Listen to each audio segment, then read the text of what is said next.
think it's Matthew McConaughey who has said, like, you can't major in your minors, right? You got to just do the thing that you want to do and eliminate the other stuff, right? So in this case, like, you have your own business. So let's talk about that.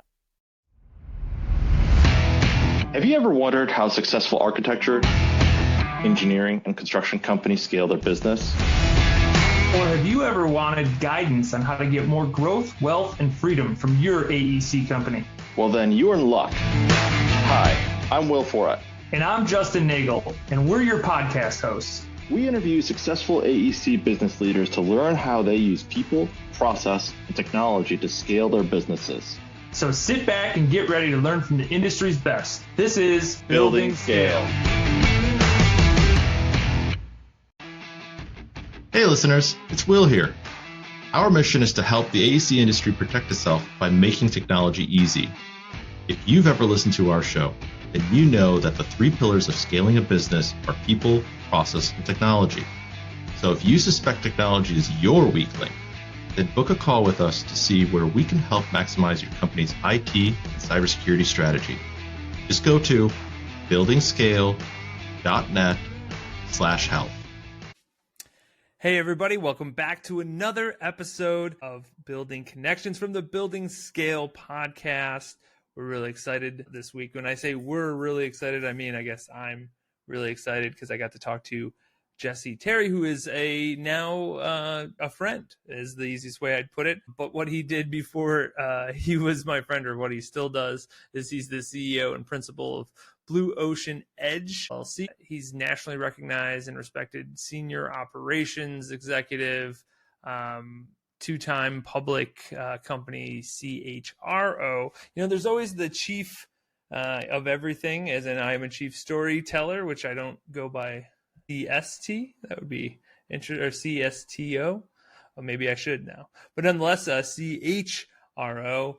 For Jessie, board member, stakeholder, advisor for large and small, mid-sized private and public companies with strong emphasis on operational efficiencies, strategic, sustainable growth, human capital management. He does a little bit of everything. Some of the big places he worked for, Taylor Morris, Home Corporation, as well as Roundy's, which is now Kroger, and Kraft Heinz. So lots of names that you probably know. I met Jessie, probably in the fall. We went out, had a couple burgers and a few beers together, which was nice. And then realized that we did there's a lot of crossover of the stuff we did. And he's just a fun human being to know. And I thought that this episode really kind of showcased really being intentional with strategy and with operations, and like how that can change so much of a business. It's not always the sales engine that does it all, which who doesn't love a good sales engine, but his operations and strategy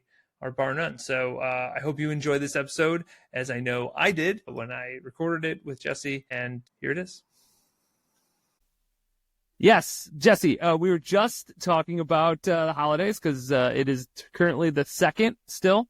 Today is the 2nd. So all the holidays are behind us. One thought I was asked, as I asked this, and you were telling me that your kids are at home and like you're just ready for 25. One thought I had was, how do you turn it back on? Right? Like, so Christmas time can like shut us down a little bit, even if you're like kind of in it, but like you're not fully maybe as engaged as you would be because you're trying to spend time with family and whatever. How do you flip the switch? How do you go back into it? You know what? It's sort of natural for me. I think lots of working years and decades of doing this, I think it takes a while to get good at it, right? Yeah. There's earlier years where I never turned it off. I would work, even if we had time off, I was so focused on, what are the things that we're trying to achieve in Q1 and Q2. So I would never really shut it off as a career-minded individual, right? And that was my younger years when that's all I thought about was work.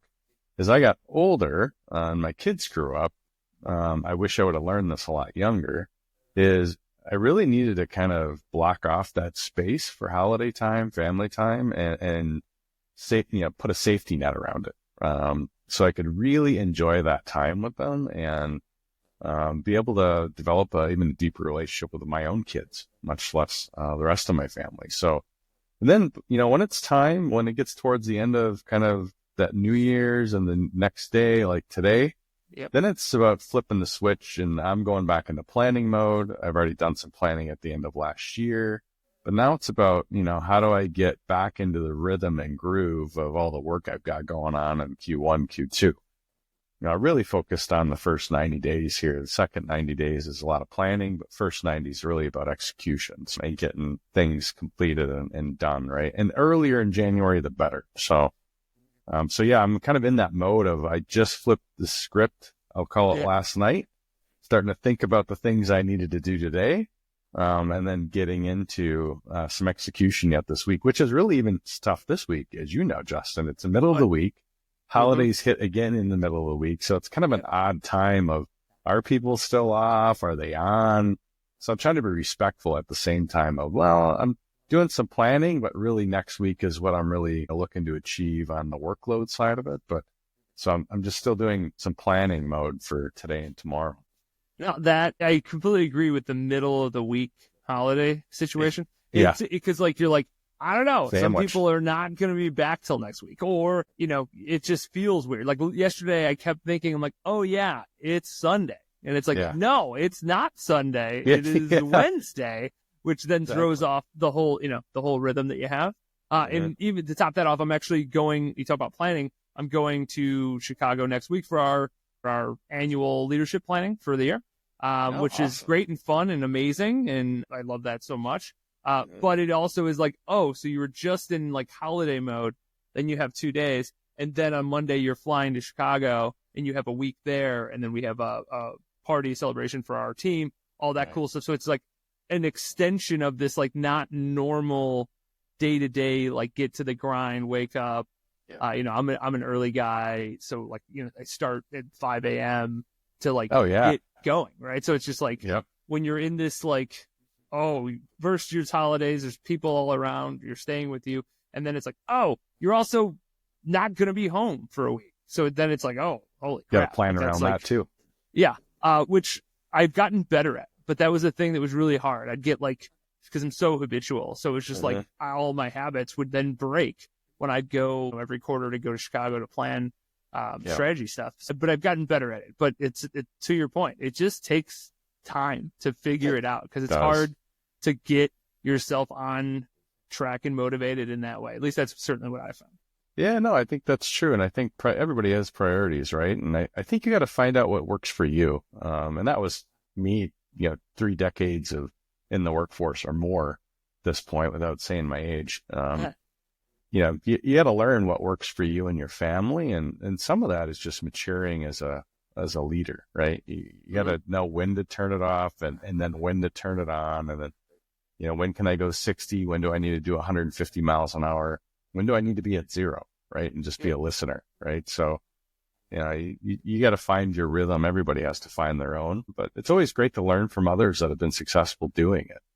Like this was my first real year of grinding away on my business in a big way. Like I've always had it on the side and I've always worked it. So I've got a lot of relationships out there, but this is my first year of, I got into the holidays of, wow, it's my own business. It's, it's only me. I guess I'll take some days off if I want to, but hey, no one's paying me PTO to be time off, right? So I'm always thinking about the next thing or two of what I want to do and what I want to get done next year. So it was a bit different for me this holiday season of me thinking about it completely differently than I have in the past as being employed, right? With a company. So that was a bit different. So let's talk about that. All right. So congratulations on the first year. It's exciting time. So let's talk about what you do so listeners understand that, but then also how that transition was going from that employee to now, having this thing that was on the side that is now the main thing, right? I think it's Matthew McConaughey who has said, like, you can't major in your minors, right? You got to just do the thing that you want to do and eliminate the other stuff, right? So in this case, like, you have your own business. So let's talk about that.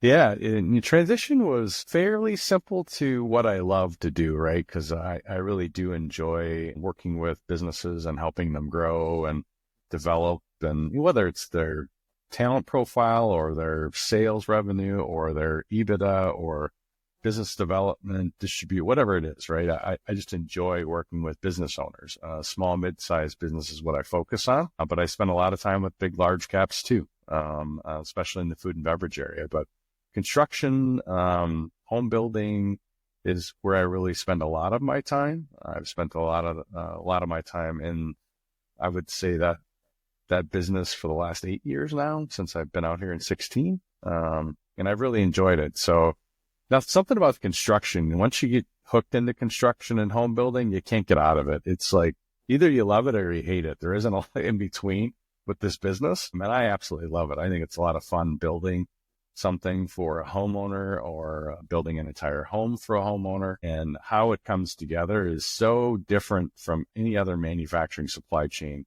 organization I've been a part of, right? It's so decentralized and how it's done. So it comes with a lot of challenges, but it's a ton of fun. So that's really where I spend a lot of my time is home building, construction, operations, working with contractors, trades, home building products companies like Levin, helping them, support automation in new homes. And I love disruptive products. I love the fact that construction is finally getting to a disruptive mode of there's so many different things going on in home building these days, and that it's evolving in such a way that people are more interested in innovation than they have been. It's not just the electric hammer anymore. Now it's about, wow, I can turn my lights on from anywhere I want to be. I don't even have to be in the same state. So it's definitely changed over the years. Energy Star, all these programs that have been rolled out over the years, Department of Energy, home builders and trades and builders and distributors are finally listening to it. And they're spending a lot of time and energy and investment in it. So yeah, I do a lot of work with business owners, and then I also do a lot of work with individuals. I've got several other lines of business that I'm working with. My Debt Navigator for companies that want to roll out a financial wellness benefit. Well, they need a financial wellness benefit for all their employees, and it's a terrific program. It's free for them, and they can co-brand it. I have Optimly, which is automation for any kind of company, but we spend a lot of time in construction with it, because you think about people working off the spreadsheets and scheduling and enterprise systems that don't talk to each other, and warranty doesn't talk to, invoicing or parts. Well, you can put in systems in place that help all those systems talk to each other without human being involved. So, things like that bring a lot of benefit and purpose to companies where they're not spending time focused on, humans doing that work. And you can have technology do the work, which I know you're a big fan of. Oh yeah. It's wild to see how, it's been coming, right? Like you say, 50 years ago, construction is very similar to it is today. A lot of people will say when you compare it to manufacturing, they're night and day. One has evolved every aspect. The other is generally stayed very similar. Mm-hmm. But I feel like the other shoe is about to drop. I think that's the right analogy, where you're going to start seeing way more of it. I mean, we've seen it from people that are more trailblazers, from somebody that has 2 robots in a warehouse that's building a house right now, which is that's a wild, crazy thing, to developers ensuring that they're building, houses that have drone landing spots on it and things where you're just and then commercial real estate that we need to put all of the assets in the blockchain. So you're seeing very, very far, evolutions that are already starting to pop up. But I think you're going to get a lot of that catch up in between, where you see how do you optimize things, right? Optimally, right? It's how do you do that part that has been so forgotten essentially over the years? So I'm full believer that construction is waking up, from a 50-year slumber, saying hey, we can make things a little bit faster, a little bit better. Yeah, absolutely. And that helps them close more homes sooner and have a better outcome for the homeowner. And certainly, everybody's competing. You think about, the Pulte's of the world, the Lennars, the D.R. Hortons, and, NVRs. I mean, those are the big 4. I mean, obviously they're always competing with each other, not to mention all the private home builders out there, all the customs, there's a ton of competition in this space, and you've got every supplier and building products company out there trying to sell to those big home builders. But production home building is not for the faint of heart, right? So it's not always smooth, especially when you're doing 50 to 100,000 homes a year and you're trying to bring all these different trades and all this different technology together and then build a house on a schedule so a homeowner can actually close and go live in that house. So pretty difficult to do versus, manufacturing and everything is in one nice building and one nice production line and comes off and finishes and goes in a truck. Doesn't happen out in construction world.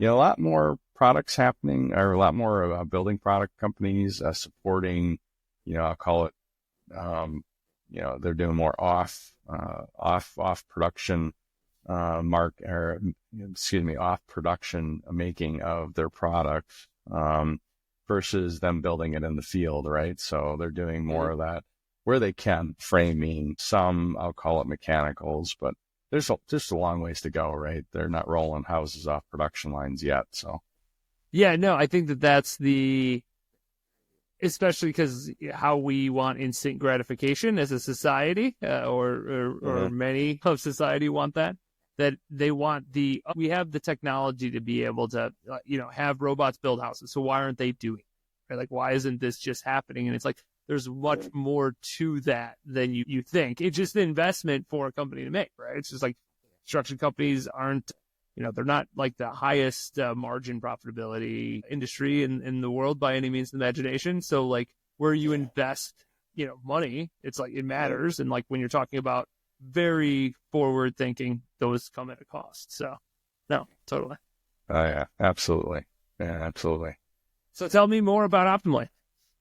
Yeah, so Optimly, great company. I've been working with them now for a few years and worked with them on a number of different things. But, I probably have food and beverage sector, home building, construction companies, HVAC, plumbing, electrical trades that are also their customers.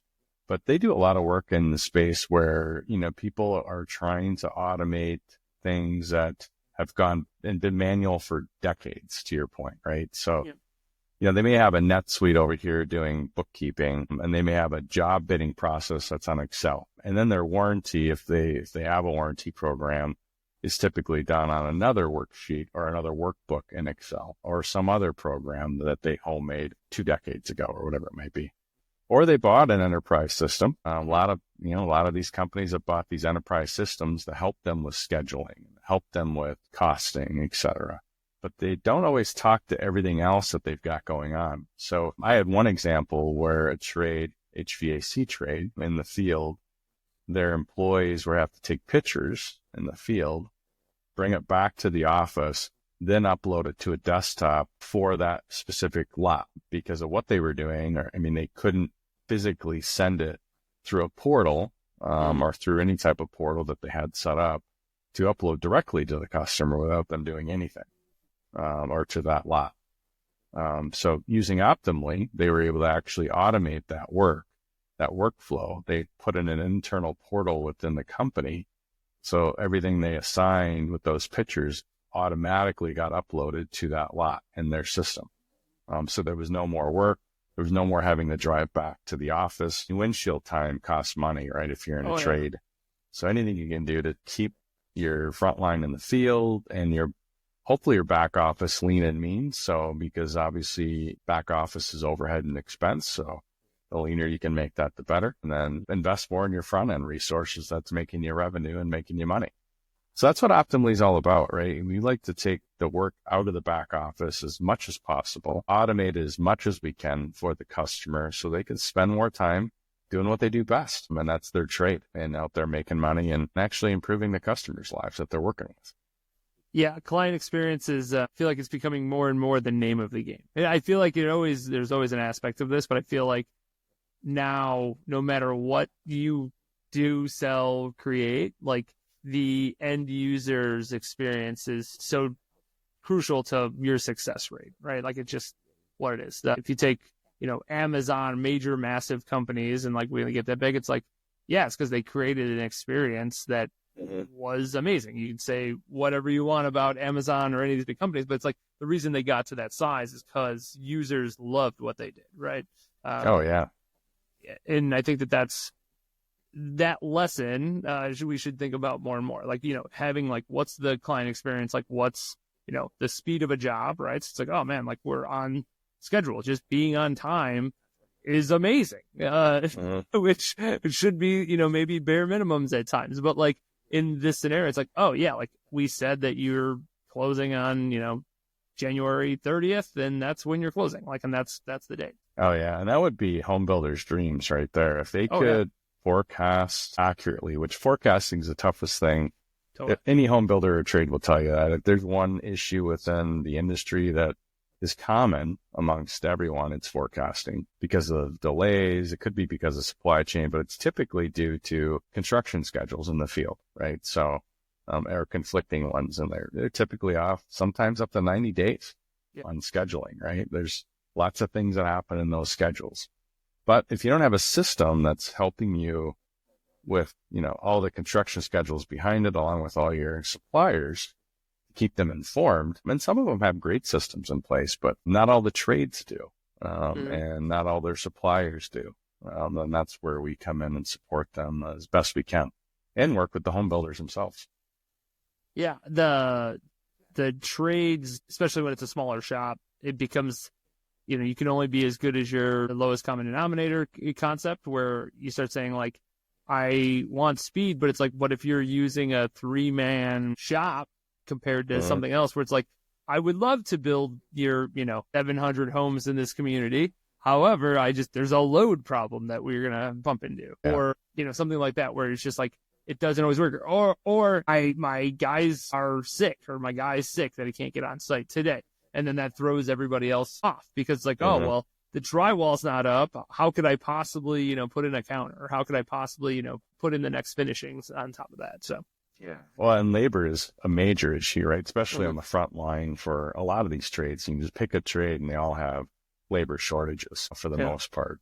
Oh, yeah. So if you can invest more of your money and your time into the front end and the front facing, I call it roles, like installers or your crews out in the field, versus, I need to hire another admin to track all the stuff in my back office, or another analyst of some kind. I mean, that doesn't really add value to your business, right? That's just an overhead cost.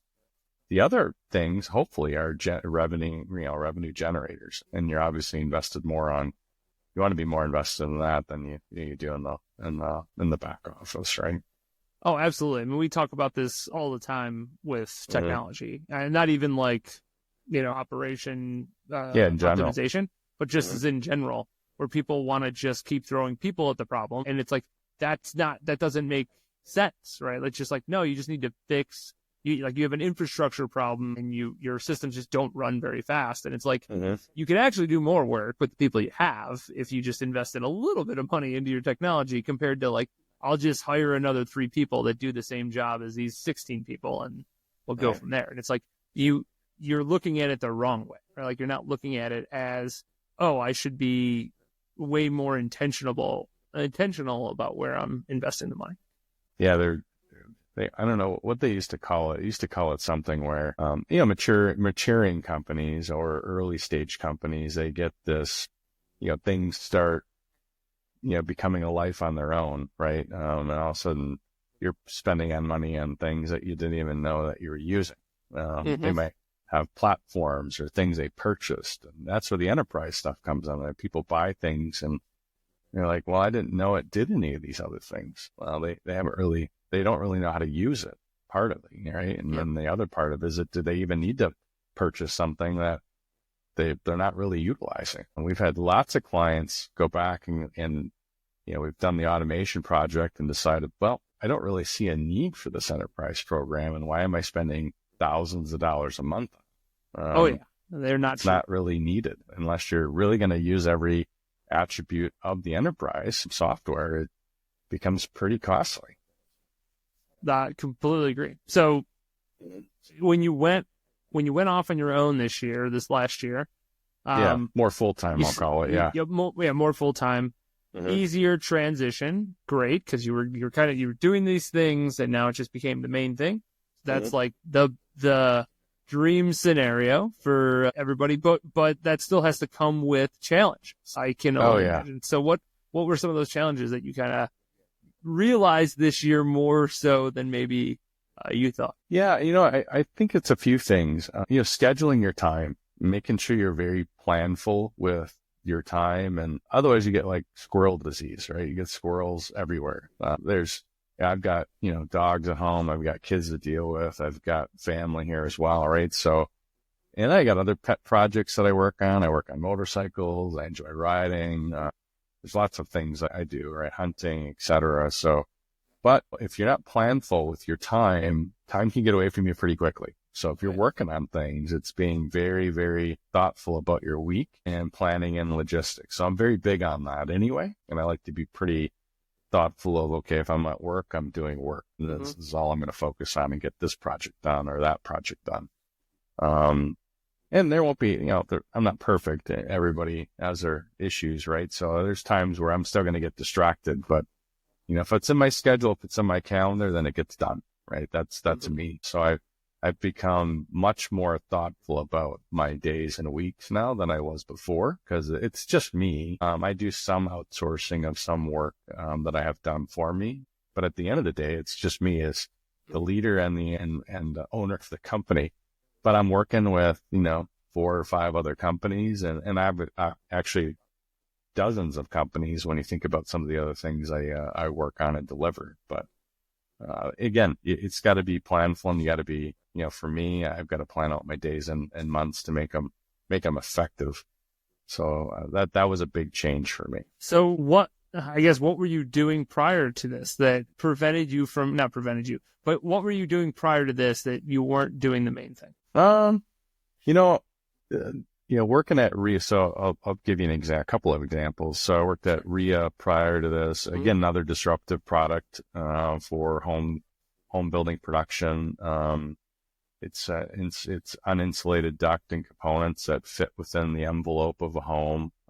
So much more energy efficient than your conventional HVAC products that are out there. Very disruptive product. Been awesome for the industry, frankly. So I was there 4.5 years, still a significant investor in the company itself. And, startups, I was there with startups with no revenue, right? So day 1, day 2, I'll call it, and then kind of pre-revenue.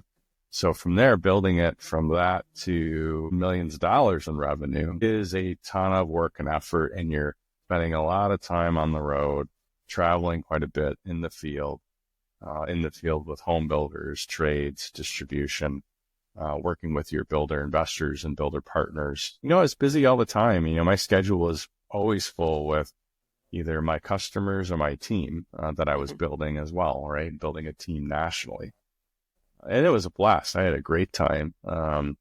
Obviously the company continues to scale today, working with more builders and continuing to grow. I'm still involved in supporting wherever I can of the RIA team. But, the change for me was when I decided to leave RIA and do these other things that I've been working on and really grow it into the business that it is today.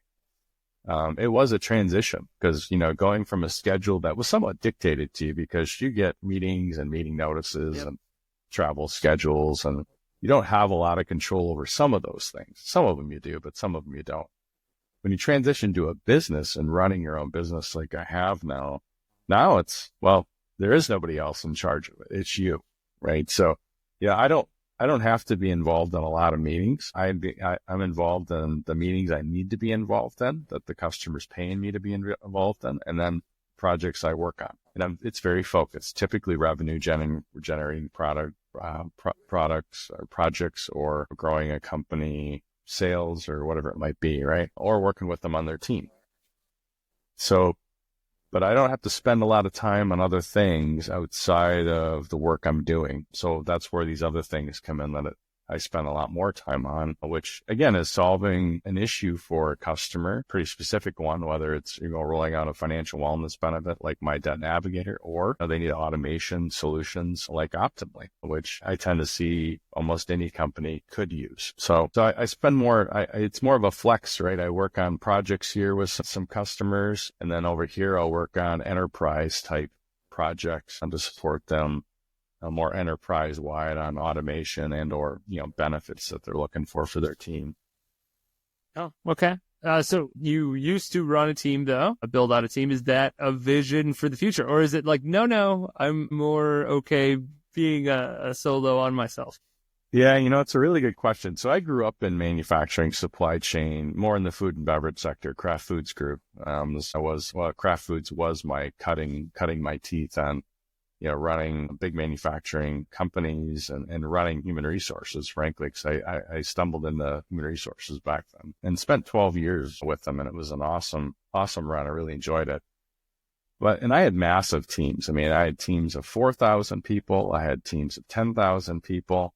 Then I went on to be the chief HR officer for Roundy's Supermarkets, ended up taking on manufacturing for them as well. Again, food and beverage, and then retail. We got bought by Kroger in 2016. I had 28,000 employees at that point by the time we were purchased. And then from there, I went to Taylor Morrison Corporation. I was the chief HR officer there for 3 years. We grew that business, some M&A, actually Kraft Foods M&A, Roundy's M&A, Taylor Morrison M&A. So I've dealt with, I think, 9 merger and acquisition projects over that time frame. So I've dealt with thousands and thousands of team members. I mean, when Kroger bought us, when I was at Roundy's, I think they were over 110,000 team members themselves. I'm sure they're way north of that today. So no, I'm okay being a solopreneur at this point, I'll call it. I don't mind. I might build out a team yet. I mean, I've got, again, lots of things I'm working on. So eventually I've got to offshore it or outsource it and or bring in my own team to support it, depending on what I want to focus on. But I'm okay for now. It's one of those things where, I just hit 50 last year. So, I'm okay kind of doing this on my own for a while and see what I want to do future state. So, it's one of those things where I think I have a real niche and love for what I do, but I also, I'm still open, right? I never know if I really want to grow up and, figure out what I want to do with my life. I kind of like this area of discovery. That's the best way I could describe you. In all of our interactions, it just feels like, yes, you have a skill set that is great and you love it and it's cool, but you're also never one to say, no, like I don't like, I'm just totally not interested in an idea. Like I'm always open to hear a new idea. And, not going to do everything I hear, but like, I'm always willing to maybe take on a different idea because if it makes sense and it fits into the structure you're trying to build for your business and life, it's like, why not? Like it seems, you're always discovering, you're always being very inquisitive. Yeah. And I think that's a key to life, right? I mean, if you're not learning, you're not earning, right? So, that's just one of those things for me. And frankly, a few of these things that I'm working on, if I wasn't open to it, I would have stayed in my real narrow niche of human resources, which is, again, expanded over the years, and there's lots of things I can do with it. But I really enjoy, my roots of operations. That's what I grew up doing, and then bringing back the kind of the automation work and that. I enjoy it. I mean, if I was more, here's what I did for 20 years and I'm not doing anything else, and I would have never learned any of these other things that obviously can help that department and that, part of an organization. But now I can help the entire organization. It's just not one part of it, right? I can all the parts of it. So it's a lot more fun. And branching out into operations with RIA was a great experience. Alan Lang was, my CEO and mentor, and still is. He's a terrific guy. Been in home building operations for 30 plus years. He's slightly older than me. I hope he's listening to this at some point. But he's a terrific guy. And he's one of those leaders that taught me as well. I mean, be open to certain experiences, right? You're going to learn a lot more and you're going to be a better, well-rounded leader because of it. And being open to the criticism that comes with it, right? Because you're going to learn. You're probably going to make a few mistakes. Just don't make the big ones, make small ones, learn a lot along the way, and, keep sharpening your saw, right? So I learned a lot, working with him as EVP of operations for RIA. And, I really heavily enjoyed that role. That's what will make me never go back to just being an HR leader. Not that that's a bad thing. It's just that I branched out beyond that. And I really enjoy the operations side. And I was in HR is a part HR of for that. like a week. It was great. Oh, there you go. Yeah, what I learned in the first week of training is you're not allowed to date secretaries. And then I was no longer allowed to be in HR. But it became my wife. So this is not, a horrible tale here by any means of imagination. But it was hilarious because I was caught because I was running the Chicago Marathon at the time, and her mom had donated like $100 to my charity or something. And my boss was going to donate for the firm, and then was like, well, that's odd. How could Justin possibly know Jamie's mother who lives in Tennessee while there would be no rational reason for this? And then, And then you landed in IT. Yeah. And then I landed in an IT firm that I don't, not the expert of IT at either. Like this is wild. So this is how saying yes to ideas and absolutely can bring you in all kinds of places. And now, similar to you, right? Love good operations. I love how that works. Sales and marketing, love that. I love storytelling as podcast and culture components go. So one day maybe I'll grow up too, but it'll be a long time from now, I think. Hopefully not. I hope you never do, right? Enjoy the journey, right? It's too short as it is. So yeah, I hope you never do. I hope I never do. I really don't want to grow up, not to that extent, because, I always want to learn new things and experience new things, and that's spice of life, right? Experiences. I wish I had the absorption power of a 4-year-old. When I look at Franklin, and he's he learned anything instantly, effectively, because it's just like so much they absorb so quickly. And I'm like, man, if I still had that ability, I would know everything. I would know everything possible, because I'm always interested in asking questions. Be curious. So, be curious. I love always it. be curious. Always be curious. So you mentioned a bunch of cool stuff happening this year. What's on the docket plan that you can share with me and the listeners? Well, I mean, so a couple things is, working with Levin today, which is the lighting automation company I mentioned earlier. We've got a bunch of great, awesome work coming up with them, working with some of these big national builders. So can't say too much. Can't let the cat out of the bag yet. All good? Yeah, really, really excited about the first couple of quarters coming up here, and the work we've got going on with some of the the biggest home builders in the nation. Couple of them are in the top I call it the top 4, right? So pretty exciting. And then we've got a bunch of other builders we're working with too that we're really excited in top 20 or so. It's fun to see builders look at the technology and go, is it really this simple? Is it really that easy? Because innovation isn't easy, right? And implementation is still hard. Doesn't matter how good the product is. Change management is change management. So it's been really fun to be part of the journey with them and helping them grow with these builders and investor builders, and then supporting their journey on U.S. manufacturing at some point, and bringing manufacturing into the U.S. From Edmonton, because that's where they're based out of today. But just a terrific story, terrific home building products company. And it's been, I think it's going to be a fantastic year. I know it's going to be, and it's going to be fun for everybody to see it because it's going to unfold right in front of us. Big disruptive opportunity for lots of people. Things to come. Love that. Love the teaser. Yeah, it's a bit of a teaser on Levin. And I've got the other things that I'm working on with Optimly, and then my Debt Navigator, the financial wellness benefit. I'm actually working with several different companies right now. They're all in, some are 20 million a year in revenue, and I've got 2 at 20 billion in revenue. Depends on your flavor, right, of what you're needing. Automation is typically kind of anything under 700 million a year. Automation comes in the fold pretty good, from 1 million a year to 700 million a year. You spend a lot of time in those ranges, working with those companies, helping them automate and build out automation. The My Debt Navigator financial wellness benefit, that's good for any company over 20 employees. So anybody's got 20 or more employees and they're looking for a financial wellness benefit to roll out, then it's free to them, and they can obviously co-brand it as well. So that's another opportunity. So I'm working with, big food and beverage companies. Those are the $1 billion ones. And then I'm working with, contractors that are 200-300 employees, all the way up to 15,000 employees. So the range is out there, right? I've got one that's 50 employees that I'm working with. But I'm doing lots of those things because it's a feel-good work on top of loving what you do. I mean, you're changing people's lives, right? Automation is making hopefully jobs easier and simpler for companies to execute on the front end. My Debt Navigator is taking a huge debt load off of people and helping them really focus on their work and their personal lives while reducing and giving them more cash flow. I think that's huge, right? You're changing people's lives through benefits like that. Another one, self-employed tax credit. I mean, there's a tax credit out there for 1099s and those that are self-employed. It's up to $32,000 a year, or up to $32,000 from 2021.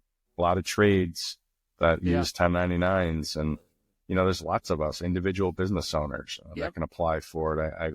I've rolled that out to several individuals and companies, the supported people. And again, you wouldn't think it would be a big deal, but you talk to a single mother who's raising 2 or 3 kids, and they're self-employed due to COVID 2020 already, and they get a $16,000. Well, that was a game changer for them at the end of the year last year. Yeah. So it's a huge, huge upside for them. I mean, that's life-changing money that, they didn't even know was available to them. It's crazy. So doing things like that outside of the consulting, which I might be part-time CHRO, I might be a part-time COO, I might be working on a specific project helping a company grow, but then I get to do these other things that help change thousands of lives. And it's really through programs that can support companies and or individuals, right? That people don't realize that are out there. So it's a value add. I like working with things that are really value added to people, because that's, at this point in my career, that's really what it's about. It's more about how do you bring more value to somebody in a company that didn't even know was out there existed. Yeah. What, this might be a big question. It could be, I don't think I've asked you this. Sure. So what do you, maybe or maybe you don't know, and maybe we'll try to discover it right now. What do you feel your purpose is, right? Like, we all have X amount of time, on this rock, and our goal should be to figure out what that purpose is, and then run with that purpose until we're no longer on this rock, right? So what is your purpose, or what do you maybe think it is? I've gravitated towards small and mid-sized businesses. That's where I've spent a lot of my energy as of late. And it's really about helping them be better, not only operationally, but, certainly be successful companies, right? So I think my purpose has really been about how do I help them do that, or how do I help them achieve something that they didn't think was possible. And then on the individual side, I'll call it individuals that I work with all these companies on these programs. To me, it's about how do you make a personal impact on thousands of people, right? I mean, and help change their lives for the better, maybe even generationally, right? So, if you give them the opportunity and invest in them, and then help them with like debt, right? Debt is an issue. It's, average debt, personal bad, I'll call it bad debt, excluding mortgages, dollars per individual out there. That's the average debt load of credit cards and school tuition, debt to, whatever, right? Call whatever you think about a debt, and if it's not mortgage, it's probably bad, right? Unless it's business debt. But all that personal debt added up, I mean, it weighs on people. Those payments weigh on people. So if you can help take that away or reduce it in half, or, whatever you can do to support them on that and put a program in place that's going to do it and execute it for them, that's huge. That's a game changer. Right? Money is the number one issue people fight over. No way. Families with each other, that's the number one issue. So if you can take that number one issue and attack it with something that is pretty deliberate, that makes you, you make some money along the way, but you actually feel really good about what you're doing. Same thing with automation, right? I mean, if I can help improve people's lives through automation, and the fact that they might even love their job again because they hate some of the work that they're doing.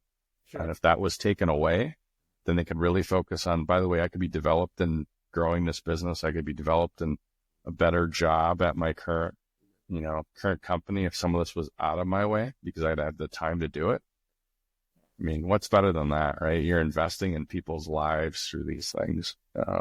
I think that's the point of it, right? I mean, you're only on this rock for so much, right? You only got so much time. So you have to take advantage of it while you're here. I completely agree. We just did a Delegate and Elevate sheet, which is an EOS tool that says, like, here are the things you love and do well or do great. here are things you like and do pretty good. Here are things you don't really like, but you're pretty good at. And then here's things you're not good at and you hate, right?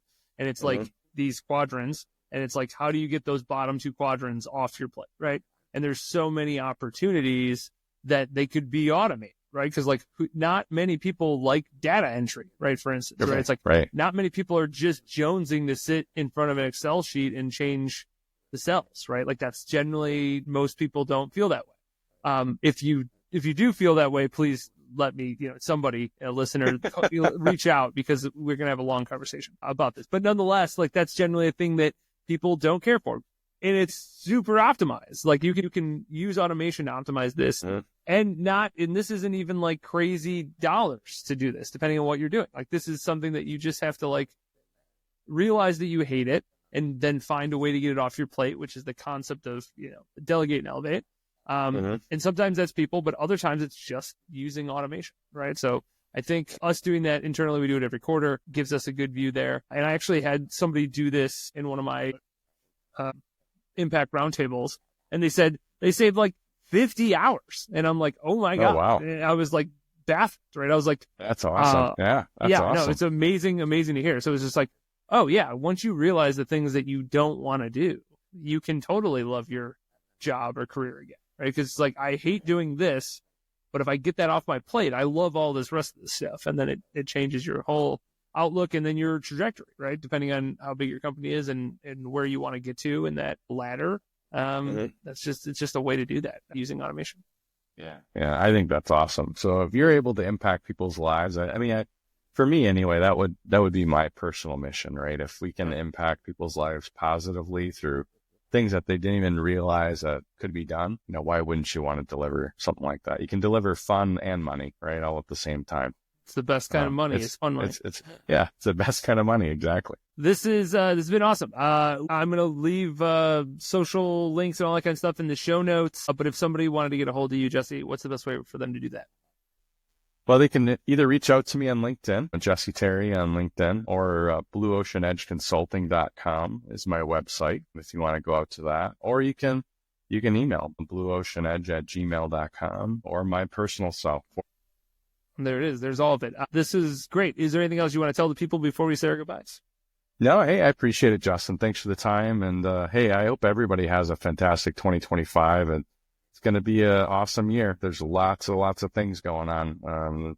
The industry continues to disrupt, whether you're in construction or not. It doesn't even matter what industry you're in anymore. It's more about getting out there and learning, right? And networking. And don't be afraid to take a risk or two. It's a good thing. It's good for your blood. I agree. It is good for your blood.